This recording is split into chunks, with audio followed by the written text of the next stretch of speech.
Então eu quero que você abra comigo Salmo 116, ou ligue seu aplicativo. Nós vamos ler um único texto, vamos orar também de forma breve. Salmos 116. Vamos ler 2 versículos, mas a ênfase está no primeiro. Vamos ler 12 e 13 do Salmo 116. Salmo 116, versículos 12 e 13. Amém. Amém, glória a Deus. Na minha versão diz assim: que darei eu ao Senhor por todos os benefícios para comigo? O 13 vai dizer: tomarei o cálice da salvação e invocarei o nome do Senhor. Se você continuar lendo o texto, vai ver que tem um monte de coisa. Então hoje nós vamos tomar o cálice do Senhor, tem a ver. Mas a ênfase que eu quero dar é, antes de eu e você orar, pense nessa pergunta: que darei eu ao Senhor? Pastor, o que isso quer dizer? Deus está querendo que eu e você comecemos um ano diferente, com uma postura não daquele que se vê apenas como alguém que precisa receber, mas como alguém que tem algo para dar. Você está comigo? Vamos orar. Pai, em nome de Jesus, eu quero bendizer o seu nome. Obrigado, porque em detrimento de todas as oposições que se levantaram nesses dias, nós estamos aqui cultuando. Pai, obrigado pela fidelidade desses irmãos que reconhecem o alimento que está disponível e que reconhecem que a comunhão é inegociável. Pai, eu sei que cada um aqui tem a sua realidade, Pai. Realidade essa que muitas vezes nós não conhecemos, não tem como dizer as razões de cada pessoa aqui, mas nós queremos exaltar o seu nome pelo rompimento que cada um teve para estar aqui. Obrigado porque a sua presença aqui é uma certeza. Não há nada que possa comprometer essa consciência, porque a sua palavra é a verdade. Amém. Estarei no vosso meio quando vocês se reunirem. E mais que isso, o nosso Espírito já testificou daquilo que o Senhor está ministrando nesse momento. Eu quero descansar nessa segurança de saber que somos apenas canais, somos apenas instrumentos. O Senhor é que conhece a individualidade da vida da Maristela. O Senhor conhece a individualidade, as peculiaridades da vida do Alexandre e da Graça, Pai, do Felipe, da Marisa, Senhor. O Senhor conhece de forma íntima os acessos do coração da Tati. E eu me coloco como um canal aqui para ser apenas um instrumento.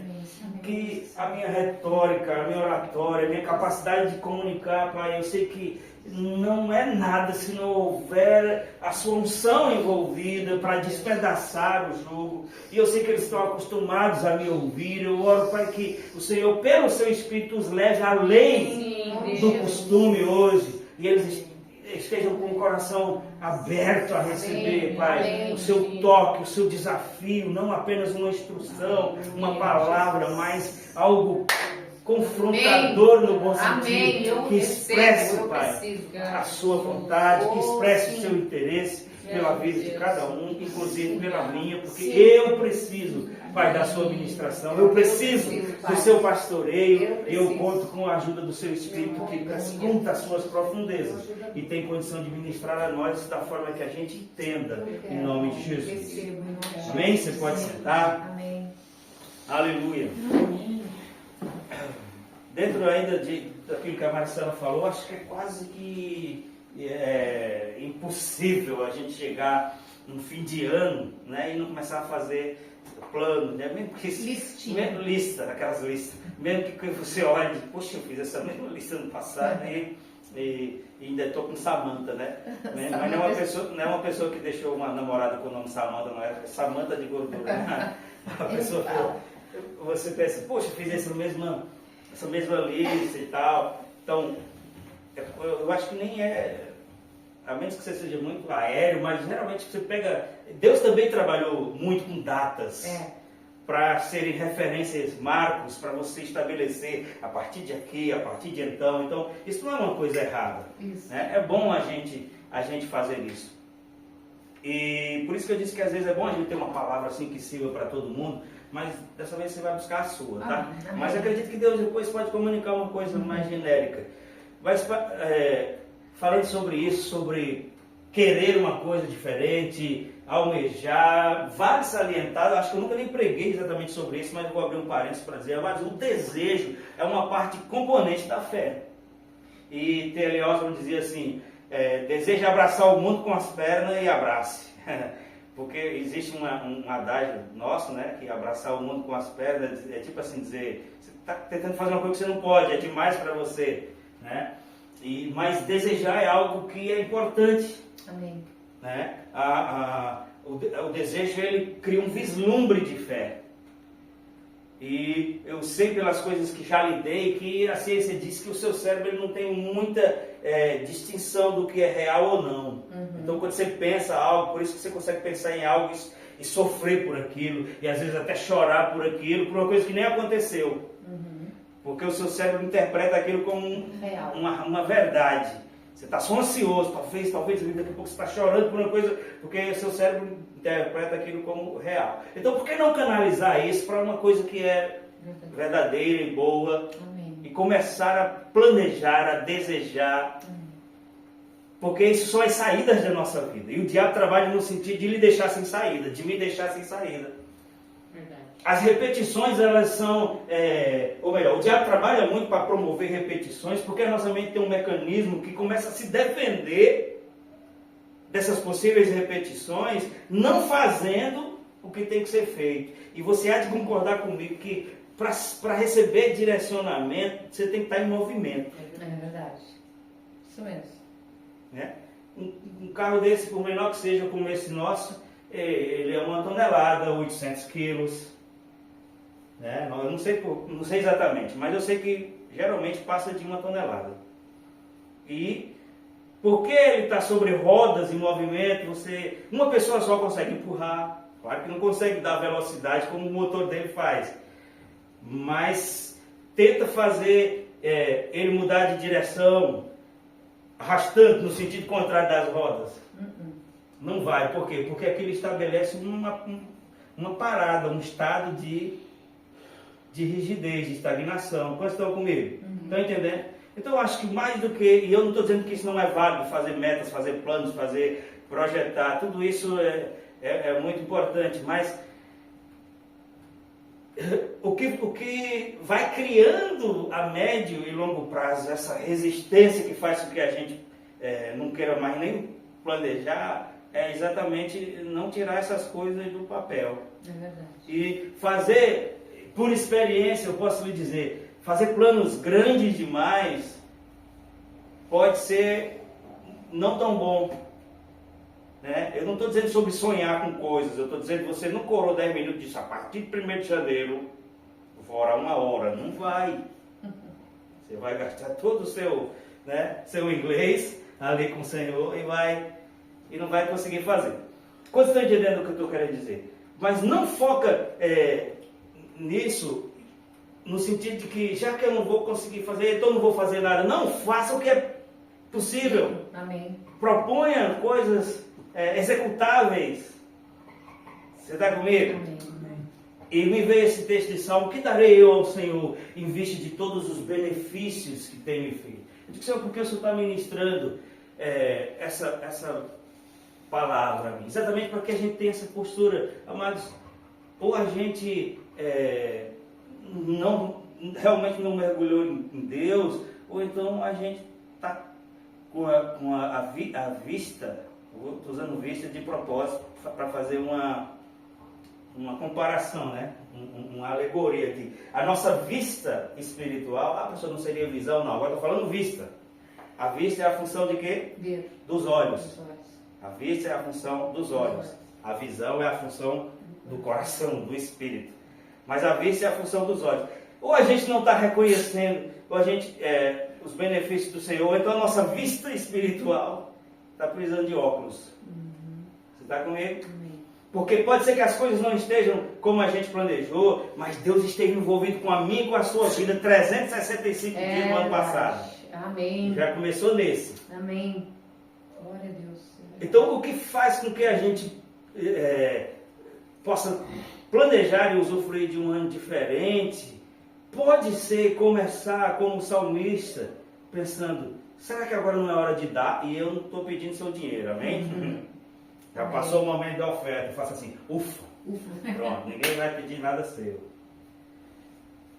Mas, amados, eu vi essa frase, que darei eu ao Senhor? Eu digo, Senhor, por quê? Porque isso tem a ver com dar coisas, né? Tempo, energia. E aí me veio, o Senhor foi esmiuçando isso, trazendo em miúdos para eu entender que quem tem consciência, amados, da bondade do Senhor e reconhecimento dos seus feitos, pensa, cogita, está com Ele. É verdade. Agora, quem tem sempre aquela mentalidade assim, poxa, não aconteceu, não vai acontecer, parece que Deus está sempre lhe devendo e você fica, eu só vou se Deus... Podia estar orando nessa hora. Você está comigo? Amém. Então, o salmista diz, que darei eu ao Senhor em vista de todos esses benefícios? Aí a gente vai fazer uma retrospectiva sobre a nossa própria vida, mas em comparação ao crédito que a gente tem dado à palavra, a graça fez a gente provar muita coisa. É verdade. Agora, se, sendo negligente, me permite usar essa expressão e eu não estou querendo acusar ninguém, estou só querendo chamar você para esse lugar onde Deus está, se sendo negligente, amado, a gente ainda conseguiu usufruir de tantas coisas. Imagine se a gente tiver uma postura de considerar, a ponto do salmista dizer, eu tenho algo para dar a Deus, porque benefícios têm sido É manifestos. verdade. Nossos filhos estão vivos, Aleluia. eles não estão nas drogas. Glória a Deus. Amém. Glória a Deus. A gente tem um marido, tem uma esposa, tem Amém. amado, você vê todo dia aí, as coisas são as mais cavernosas. A gente viveu um fim de ano dos mais tristes de se ver, com catástrofes na nossa nação só. Não estou nem dizendo a nível de mundo, não, de ponte caindo e pedra, um caminhão carregando uma pedra, de repente uma pedra cai em cima do carro, esmaga o carro, bate 41 pessoas no ônibus. Depois as pessoas estão passando em cima de uma ponte, aí cai, até hoje estão tirando gente dentro daquele negócio entre Maranhão e Tocantins. É verdade. Aí caiu um avião na Coreia, caiu um gramado aqui. É verdade. Pastor, o que você está querendo dizer com isso? Estou querendo dizer que a gente precisa ter um coração agradecido, É. ir a Deus. Amém. Não só dizendo, Senhor, vai faltar, se todos eles vai voltar, vai faltar, Amém. mas é olhar para o que Ele já fez, Amém. para o que Ele tem Está feito. consumado. Amém. Isso, acredite, Deus está esperando isso de nós. Amém. Deus não tem uma lista de coisas para você cumprir, das mais difíceis. Mas se você perguntar, pastor, Deus espera realmente alguma coisa de mim? Espera. E aquilo que Deus quer que eu e você, que a gente dê para Ele, amado, todo mundo tem. Do mais pobre ao mais rico, do mais... Embora muitas vezes seja exatamente esse o argumento nosso para justificar não fazer isso. Quando você entendeu essa enrolada de palavra que eu dei aqui? Ah, pastor, eu queria tanto dar um prédio para a igreja, dar uma grande oferta numa casa de apoio a drogados. Amém. Sonhe com isso e faça de preferência, que Deus vai lhe dar condição. Agora eu estou falando sobre sua relação com Deus. O que é que Ele espera? O que é que eu posso dar ao Senhor? O que darei eu ao Senhor? Acredite, mas tem algo que a gente pode dar a Deus que vai fazer com que todas as outras coisas cheguem. E aí a Tati se adiantou e disse, tempo. Ah, pastor, mas eu não tenho tempo. Então tá morto. Na verdade, a Bíblia, ela mesmo tira de mim e de você esse argumento, porque eu quero que você receba isso com o seu coração, porque Deus está ministrando a mim também. O que nos falta não é tempo não, o que nos falta é propósito. Amém. Porque a Bíblia diz, há tempo para todo propósito debaixo do céu. Então, não é falta de tempo, é falta de propósito. É verdade. Prioridade decisão. Falta de prioridade. E a mensagem de hoje é sobre... realmente não é meu dinheiro, pastor, que Deus está querendo. Não, mas o único envolvimento de Deus com o seu dinheiro é por sua causa, não é por causa dele. Amém. Então acredite, Deus não quer o seu dinheiro. Quando Deus lhe ensina sobre dinheiro, não é por causa dele, é por causa de você. Deus não quer seu dinheiro. Oh, pastor, não digo porque é Bíblia. Deus não precisa, o céu é de ouro, as ruas. Então, todo ensinamento sobre finanças é por causa nossa, não é por causa de Deus. Ah, pastor, mas tem algo que Deus quer? Claro, Ele fez filhos. Amém. Ele quer relacionamento. Amém. Todos que são pais aqui de adolescente, que você ainda não é, estão declarando que não será assim, mas existe uma fase na adolescência onde o ser humaninho consegue bater o recorde do egoísmo, sabe? O cúmulo do egoísmo. Onde ele não quer dar, como dizia minha mãe, não quer dar um prego numa barra de sabão. Isso é um adagio popular para dizer, você já tentou botar um prego numa barra de sabão? É só empurrar que entra, ou seja, não tem trabalho nenhum. Não tem dificuldade. Então o ser humano não quer dar um prego numa barra de sabão, mas quer exigir, como a gente viu esse vídeo esses dias, uma guria quase batendo na mãe, dizendo, você tem que me dar um iPhone 15. Ela disse, mas já me deu 13, eu não tenho obrigação. Você tem sim! E fazendo uma baita vergonha a ela, num ambiente que parecia que era um aeroporto, não sei. O que é que isso tem a ver, pastor, com a sua mensagem? Qual é o pai que quer se relacionar com alguém que só vem ali para receber, para tirar dele do que ele pode dar? E Deus pode dar. Ele não só pode como ele quer dar. Ele não só pode quer, mas ele tem alegria em fazê-lo.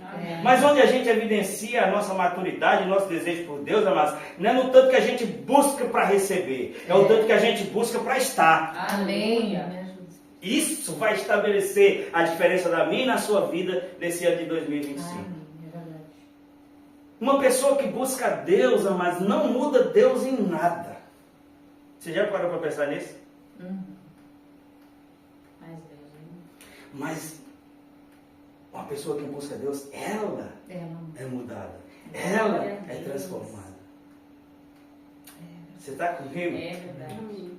Então, o cartazinho ali, primícias, não é sobre você trazer uma oferta, como algumas pessoas fazem, igrejas, e eu não estou criticando, mas é a direção que Deus dá. E sempre que Deus der uma direção a um líder que você tiver nessa igreja, visitando ou frequentando, se Deus der uma direção, submeta-se. E, de preferência, tente responder aquilo. É isso que eu instruo. Mas agora eu não estou falando sobre você dar nada.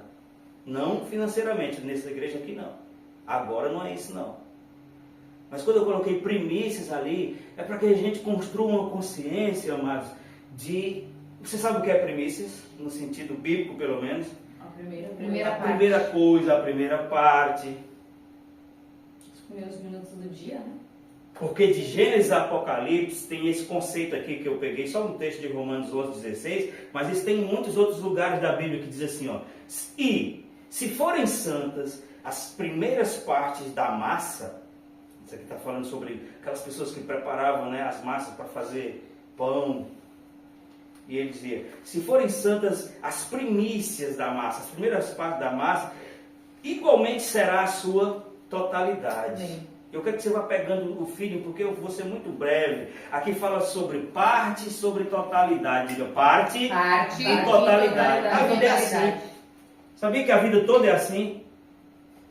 Se nós olharmos para o dia como uma totalidade, como algo total, ele tem partes que é minutos, segundos, minutos, horas. Manhã, tarde, noite. Se nós olharmos para uma semana como algo que é total, ela tem partes que é dias. E por aí vai. Se nós olharmos para a nossa vida como algo total, acredite, tem partes. Tem a parte que diz respeito a você para com Deus, tem a parte que diz respeito a você para com a sua esposa, para com as tarefas de casa, para com o trabalho. São partes, a nossa vida é composta de partes. E eu quero mesmo que o Espírito ajude você a entender isso aqui, amados. Deus tem ministrado de forma muito mais forte, tão insistente que não sei, não existe, fique com isso aqui, ó. Não existe nada mais poderoso no que diz respeito à condução da vida de um indivíduo, seja ele crente ou não. Preste atenção. Às vezes a gente pensa que a quantidade de dinheiro, não é. Não existe nada mais poderoso para influenciar a vida de alguém, seja ele crente, católico, macumbeiro, seja o que for, do que as suas crenças. É verdade. Crença é um negócio poderosíssimo. Mas, olha, você não precisa dizer eu creio ou não creio. É o que você acredita que rege a sua vida. É verdade. Ah, foi tão bom o culto, o pastor falou sobre isso, sobre aquilo, me animei, até chorei. Mas eu vivo pelas aquelas coisas que o pastor falou? Não, sabia que não? Você vive pelas suas crenças.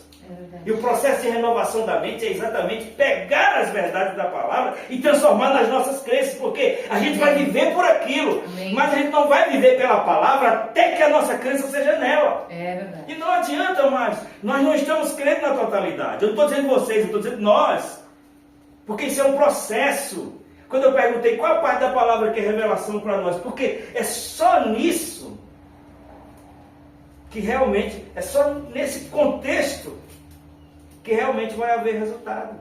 Estão comigo ainda? Amém. Você está comigo? Amém. Então, o texto diz: e se forem santas as primeiras partes da massa, igualmente a sua totalidade será. Então a gente já sabe sobre a natureza de Deus, a gente já sabe sobre a lei da influência. Pastor, eu não sei nada sobre a lei da influência. Talvez você não saiba o conceito, mas na experiência você já provou de você estar com alguém e começar a ser como ela é, fazer o que ela faz, falar o que ela, mesmo que você não goste. Vai se tornando comum. É por isso que a palavra na Bíblia é discípulo. A palavra discípulo tem um contexto profundo, que é aquele que carrega nas suas pernas a poeira da perna do outro. Uau. E quando Jesus dizia assim, ó, vem e segue-me, eles já sabiam que Jesus não estava chamando eles para uma religião, não. Ele estava chamando, eu estou convocando você para ser como eu sou. Forte. E quando eles diziam assim, vá pescar, vá fazer sapato, que eram as profissões de cada família lá no Israel antigo, é porque eles já tinham sido reprovados nesse venha, siga-me. Eles já tinham passado por ali e não tinham correspondido. Quando Jesus chegou para Pedro, ele já era pescador. Pedro já tinha experimentado a rejeição. Ele já tinha experimentado a reprovação. Ele já estava ali porque não recebeu o vinde. Aí chegou Jesus na praia, ele sabia que Jesus era um rabi. E ele disse, vem e segue-me. Uma segunda chance. Reconvocado. Reconvocou alguém que já tinha sido... Você está comigo? Não Mas sei. ele tinha sido rejeitado pelo pessoal da região. Pelo sistema, na verdade era um sistema, tinha rabis, eles estudavam dele. Todo judeu ortodoxo tradicional, ele conhece a Torá com 8 anos de idade, toda. E aí ele era passado por um crivo ali, um cânon, para examinar se ele podia ser um aprendiz de mestre da lei. E ele ia literalmente andar com ele, onde ele ia atrás. Então quando eles passavam por aquele exame, aí dizia essa frase célebre, vem e segue-me. Quando o rabi dizia, vem e segue-me, era a alegria do aluno e da família. Temos um filho que será mestre, que anda com o rabino, que carrega nas suas canelas as poeiras do deserto, das caminhadas dele. Mas se tinha alguém pescando, se tinha alguém fazendo isso, se tinha alguém... Ele já tinha sido reprovado. E ali Jesus estava... Não sei por que eu entrei nisso, nem é a ênfase da minha mensagem. Mas eu quero que o Espírito ministre essa importância. Não tem nada mais... Espírito Santo, ajuda. Não tem nada mais importante, mas no que diz respeito à condução da vida de alguém do que o que ela acredita. Amém. É verdade. E aí eu quero abrir, porque Deus tem me abençoado e eu quero lhe abençoar. Amém. A fé é uma decisão. É verdade. Desse jeito. É uma decisão. Eu decido. Eu decido. Quando você decide, não faz a oposição desaparecer, não. Pelo contrário, às vezes, ela fica mais clara, porque agora você declarou o seu lado. Quando você declara o seu lado, você sabe quem está com você e sabe quem está contra. Agora a Bíblia diz, maior que está em nós. Amém. Aleluia. Mas eu quero lhe instigar.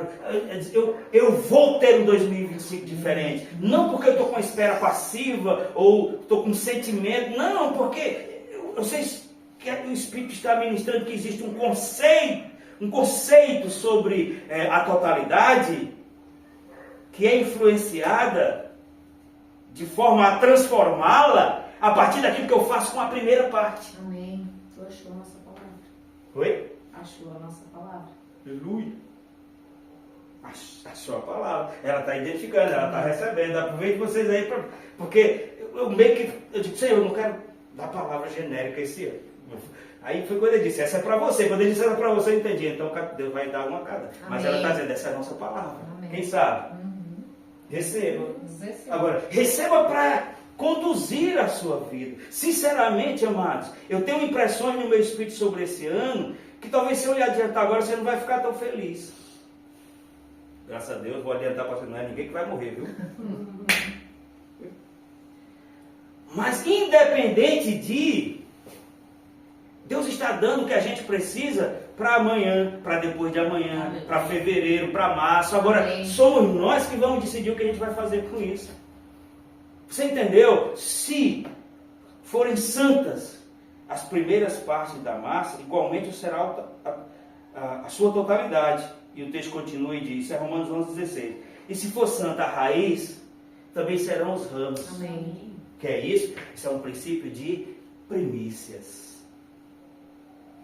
Quando você tem o cuidado de consagrar a primeira parte, você está garantindo o restante. Quando você tem o cuidado de envolver Deus na sua primeira parte da fração financeira, você está garantido que o diabo não vai tocar no resto. Porque Amém. quando ele diz, se a raiz é santa, os ramos também serão. Amém. Eu quero dar um fruto ao Senhor dessa raiz financeira, mas vou pegar lá de cima do cume, não.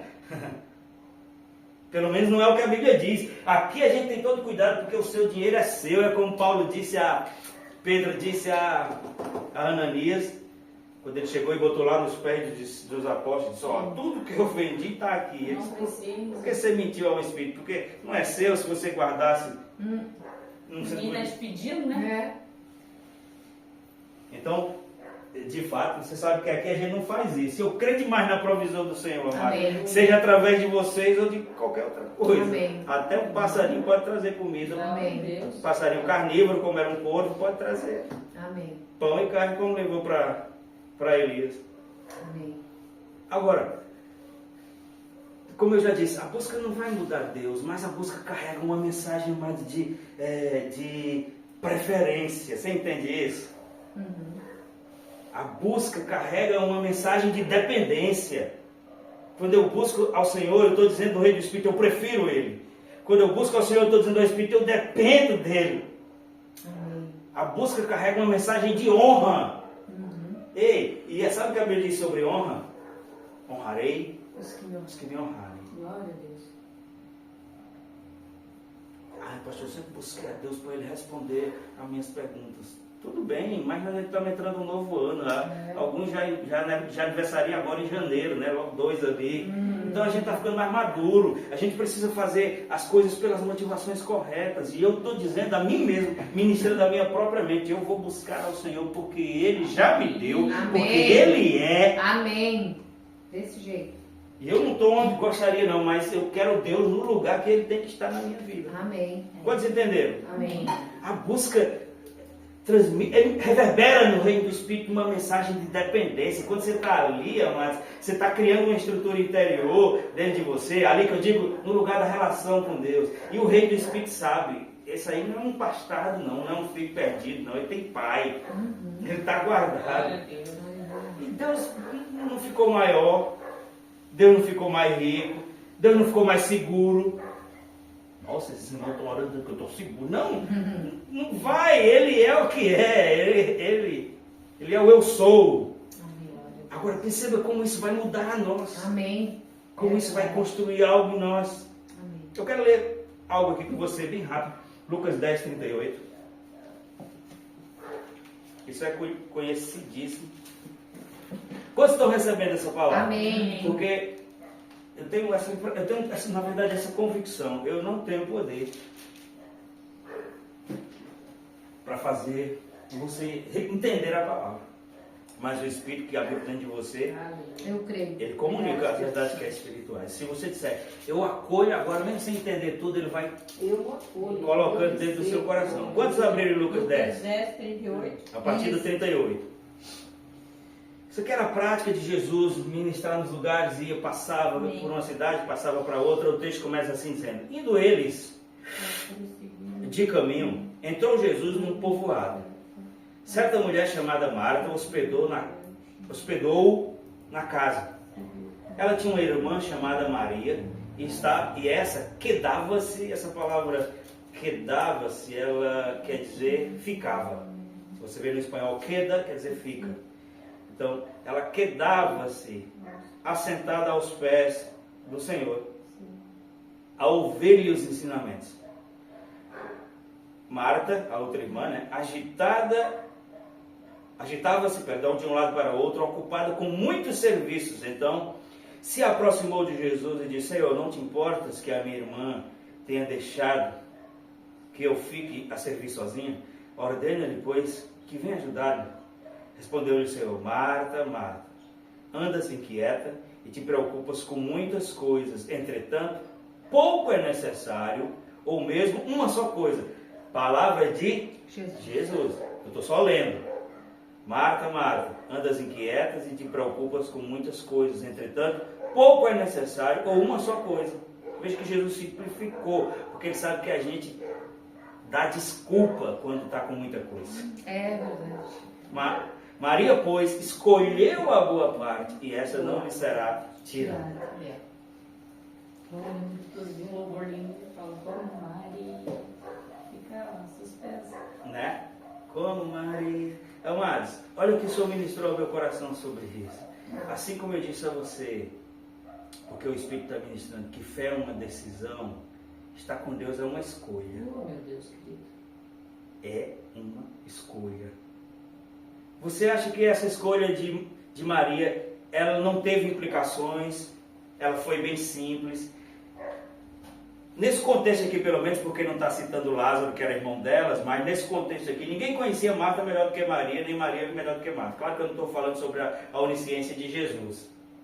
Eu estou falando sobre o peso da decisão de Maria, que conhecia Marta, que sabia que era uma mulher muito aplicada nos afazeres de casa, que tinha, por natureza, a decisão de receber bem cada pessoa. Imagine se essa pessoa fosse Jesus. Então ela ia se aplicar ao máximo no exercício da hospitalidade para receber ele da melhor forma possível. E assim ela fez.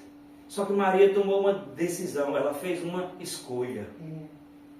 Eu posso fazer uma escolha, eu posso escolher apoiar a minha irmã para não magoá-la, para ela não ficar chateada e dividir com ela todas as tarefas, porque eu sei que ela vai se sentir bem se ela receber Jesus da melhor forma possível. Ou eu posso pensar que talvez ele não vai estar todos os dias aqui e eu sei que estar com ele vai produzir algo em mim, que até para ajudar minha irmã depois vai ser melhor. Então, tinha implicações. Ela não tomou uma decisãozinha qualquer, mas ela escolheu. É uma escolha. Porque era tão lícito, todo mundo entende lícito, era tão correto o que Marta estava fazendo, que ela teve certeza que quando ela dissesse a Jesus, Jesus ia ficar do lado dela. Porque não era uma coisa errada, era hospitalidade. Sabia que existem promessas na Bíblia sobre a hospitalidade? Inclusive a Bíblia diz assim, sendo hospitaleiro, como a Bíblia ensina, você sem saber hospedou anjos. Então é bíblico. Poxa, o cachorro. Aqui o portão está aberto. Mas vamos para cá, desculpa, mas... percebe?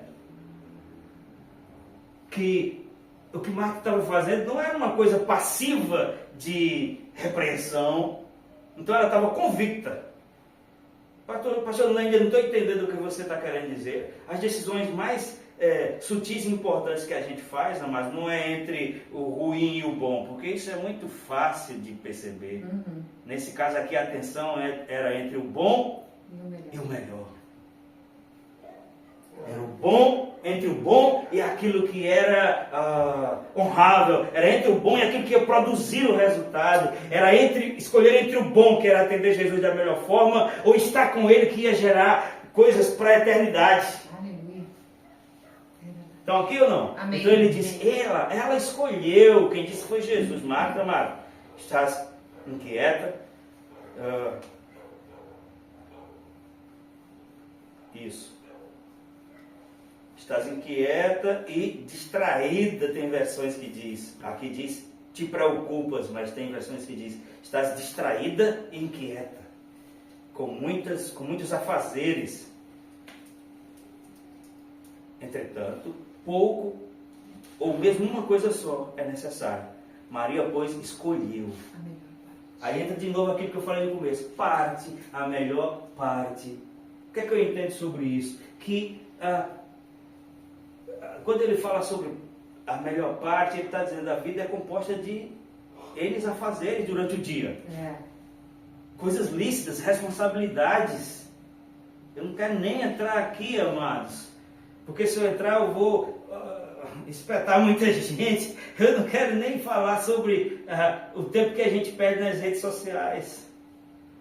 Mas o nível de importância que Jesus dá aqui, a distração, emite uma mensagem muito forte sobre a limitação do tempo. O que ele está dizendo é, tem horas que você ou decide fazer o que é certo, ou então não vai ter mais tempo para aquilo. Ele deixou claro, existem partes e ela escolheu. E perceba que Jesus tanto disse que não seria tirado dela a parte que ela escolheu, como também não mandou Marta parar com a parte que ela escolheu. Pastor, você não acha que Jesus podia ter dito a Marta, Marta, venha para o culto? Podia, mas tem uma mensagem aqui que é para pessoas maduras. Deus não vai impedir que você escolha uma coisa diferente, não. É verdade. Agora, quando você perguntar a ele, está certo? Ele vai dizer, Então, por que o senhor não me impediu? Porque foi a autoridade que eu lhe dei. Você escolhe. Eu ensino e você decide. É o que a gente faz aqui. Mas a gente nunca diz, tem seu dinheiro, senão você não. A Bíblia fala sobre finanças. Você decide o que você vai fazer. Eu nem gosto quando as pessoas vêm justificar. Pastor, dessa vez, não, isso é entre você e Deus. Porque uma fidelidade que é atravessada por mim, entre Deus entre eu e Deus em relação a finanças, tem a vergonha que eu tenho do meu pastor. Então, irmão, não faz em nome de Jesus. Estão entendendo, né? Sim. Amém. Maria escolheu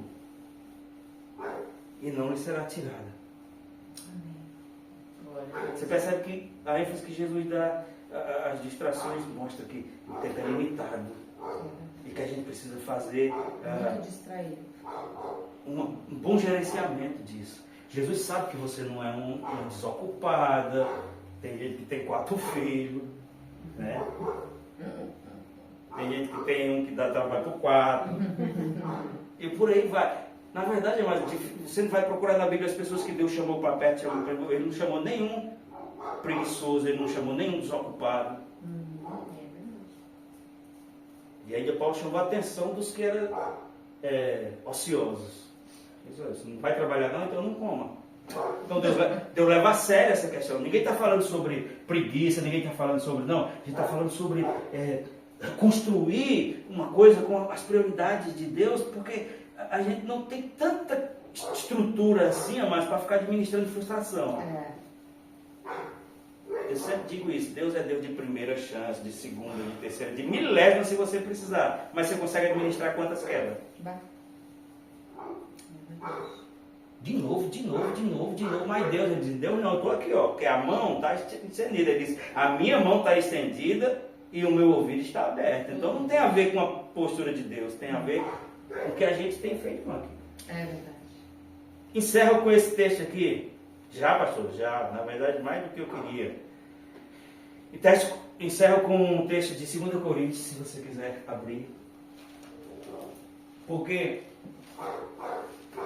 você não precisa responder, mas eu vou fazer uma pergunta para você pensar. E se a sua pergunta for não, se a sua resposta for não, por isso que eu não quero que você responda, é só para você pensar. Porque se a sua resposta for não, aí você precisa de um gabinete pessoal comigo, assim, e tem coisa para consertar. Que pergunta capciosa é essa, pastor? A pergunta é a seguinte: existem áreas na sua vida que você gostaria de transformação? Não balança nem a cabeça, é só entre você e Deus.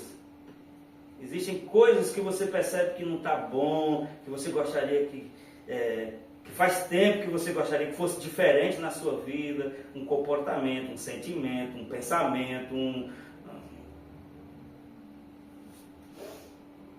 Então esse texto aqui vai nos ensinar, e está tudo dentro do que a gente tem falado. A decisão, a escolha de priorizar Deus num envolvimento com Ele, num relacionamento com Ele. 2 Coríntios 3,18. E você já pode ficar de pé, porque nós vamos encerrar com esse texto.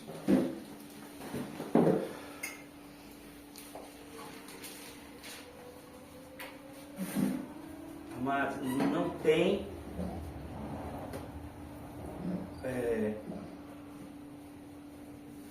uma simpatia, não tem uma regrinha, 3 pulinhos, isso aqui é uma rodadinha, 3 aleluia, uma regra fixa para a gente ser transformado, porque isso é algo que acontece de dentro para fora, mas todos nós queremos isso, eu acredito. Em 2 Coríntios 3,18 vai dizer assim: e todos nós com o rosto desvendado, e essa coisa sobre o rosto desvendado a gente pode falar noutra, descoberto, desvendado, na minha está desvendado. A gente pode falar noutra ocasião, porque a ênfase que eu quero dar é assim, ó, e todos nós com o rosto desvendado, contemplando como por espelho a glória do Senhor, estamos sendo o quê? Transformados. Olha aí onde está a resposta para a transformação que a gente tanto quer para a nossa vida. E a gente acha, é se eu parar com isso, é se eu fizer não sei o quê, é se o texto diz, é se eu estiver numa relação de contemplação, de envolvimento com Ele. E todos nós, com o rosto desvendado, contemplando como por espelho a glória do Senhor, somos transformados de glória em glória. E essa transformação é em que, pastor? A Bíblia diz, na sua própria imagem. Aleluia. Eu preguei outro dia aqui sobre olhando para Jesus, e não era olhando para Jesus no sentido de Ele, para ser um exemplo do que Jesus faz, do que Jesus deixa de fazer. Não, é para você ter como referência a vida dele, que vai ser espelhada pela sua. Amém. Você está entendendo? Através de você. Então, essa transformação que eu tanto desejo, porque tem áreas na minha vida, mas que eu tenho vergonha. Nossa, pastor, isso tudo. Eu gostaria que fosse diferente. E ainda não foi do jeito que eu gostaria. E agora o texto está dizendo aqui, ó, que essa transformação, ela acontece de forma gradativa, então não vai ser no culto de hoje, eu queria que fosse. Não é bíblico. A Bíblia fala sobre um processo. Amém. Ele diz que todos nós com o rosto desvendado, contemplando como por espelho a glória do Senhor, somos transformados de glória em glória na sua própria imagem, como pelo Senhor, que é o que? O Espírito. Então, primeiro, a ajuda está dentro, o Espírito da vida dentro de você. É Ele que executa a revelação da palavra, é Ele que ilumina os nossos pés, que promove luz para o nosso caminho, ou seja, tudo isso está relacionado à palavra. Lâmpada para os nossos pés, a palavra é luz para o nosso caminho. Então o Espírito a gente já tem. Amém. Agora é nesse contemplando ao Senhor como por um espelho, estamos sendo transformados. Você entendeu? Que a fé é uma decisão, que a busca não muda Deus, mas muda nós, que a relação com Deus é uma escolha. Deus não diz assim, eu vou tirar tudo que lhe atrapalha para você arrumar um tempo para mim. Não, Deus não quer o tempo que lhe sobra, não. Deus quer um lugar na nossa vida do tempo que a gente tem. Quando nós queremos algo extra, eu estava conversando com a Tati aqui, ela estava dizendo, estou me acordando às 6 para poder estudar. Por quê? Porque o tempo tem uma totalidade, nós estamos ministrando sobre partes. Mas se a gente der esse ano, pelo menos para o Senhor, pelo menos 70% do tempo que a gente dá para as redes sociais, já vai ter muita coisa diferente. E eu quero ser transformado, pastor. Como é isso? Contemplando o Senhor. Glória a Deus. Como é isso? Eu boto um quadro de Jesus para eu ficar olhando. Você sabe que não é nesse sentido. É estar com Ele. Você já percebeu que os casais ficam parecidos? É ruim para quem tem um marido feio, né? Mas isso nunca aconteceu. Você não já viu? Nossa, fulano, você parece com o seu esposo. Caminho igual, fala parecido. E até a expressão começa a aparecer. Por causa de quê? Convivência. Convivência. Glória a Deus que seja assim. Convivência. É bíblico. Tem pessoas que não sabem nem quem você é, na primeira conversa que tem com você, diz, nossa, tem alguma coisa diferente com você. Então, se quiser deixar de ser feito, tem que seguir Jesus. Tão lindo o teu nome. Já tem até resposta até para quem é feio, né? Você está comigo, irmãos? Amém. A chave para tão desejada transformação que a gente... Ai, se eu parar com isso, se eu parar com aquilo, tudo que você precisa parar, vai parar.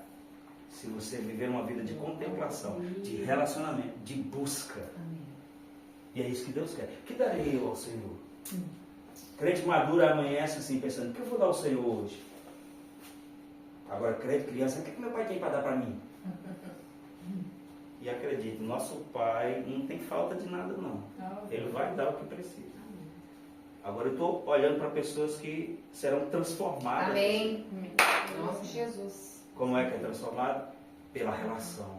Todos nós, com a face descoberta, contemplamos ao Senhor como por um espelho. Estamos sendo transformados de glória em glória. Ou seja, cada dia que eu me exponho, a cada dia que eu acolho, a cada dia que eu me envolvo, a cada dia que eu decido, a cada dia que eu escolho, sua vida tem partes, Deus sabe. E Ele não vai lhe tirar da que você escolher. Ela escolheu a boa parte. Não lhe será tirada. E Marta escolheu a parte que ela entendia que era boa. Também não tirou ela de lá. Embora estivesse disponível a outra. A melhor. Você recebe essa palavra? Eu venci.